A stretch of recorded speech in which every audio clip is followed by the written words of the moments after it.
Кенесары Қасымов 1802-1847 жылы мемлекет қайраткері, қолбасшы, қазақ халқының Ресей империясына қарсы ұлт азаттық күресінің жетекшісі.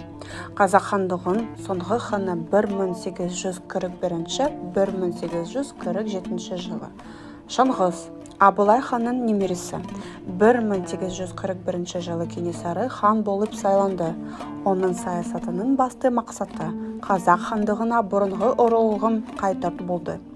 Кенесары мемлекетті басқаруға шариғаттың негізгі ережелерін енгізіп, сот жүйесін бұрынғы деңгейге қайтарды.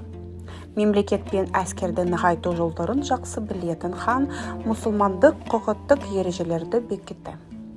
Салық саясаты да тиімді төлемдерді қамтамасыз етуге бағытталған. Кенесары Қасымов хан саясаткер, дипломат ретінде өз туының астына 300-ден тұратын қазақ руларын едәуір бөлігін жинай алды. Оның әскерлерін жалпы саны кейде 20 мың адамға жетті. Халық көтерілісіне орта жүздің көптеген сұлтандары мен судьялары қосылды.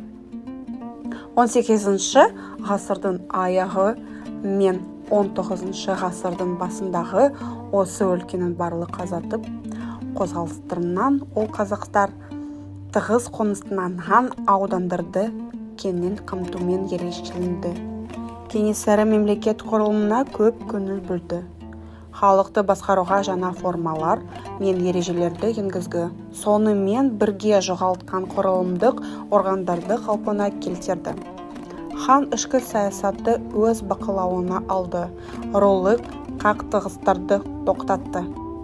Кенесары Қасымовтың тарихи еңбегі ол қазақтарды бостандық пен тәуелсіздік үшін күреске жұмылдырды. Кенесары Касымов стоял у истоков борьбы за возрождение независимой государственности Казахстана. Велики его заслуги в деле борьбы против имперской политики, за свободу казахского народа, за утверждение его чести и достоинства. Став во главе ханства, Кенесары более решительно, чем прежде, продолжил борьбу за освобождение казахских земель. Кенесары проводил политику своего деда Аблая, полагавшего, что только жестокость может сделать ханскую власть прочной. Это был выдающийся во всех отношениях человек, стоявший много выше своих сподвижников. В лице Кенесары мы встречаем в истинном смысле национального героя, мечтавшего о политическом объединении всех киргизов, без различия племен и даже орд. Историк Коншин, 1903 год.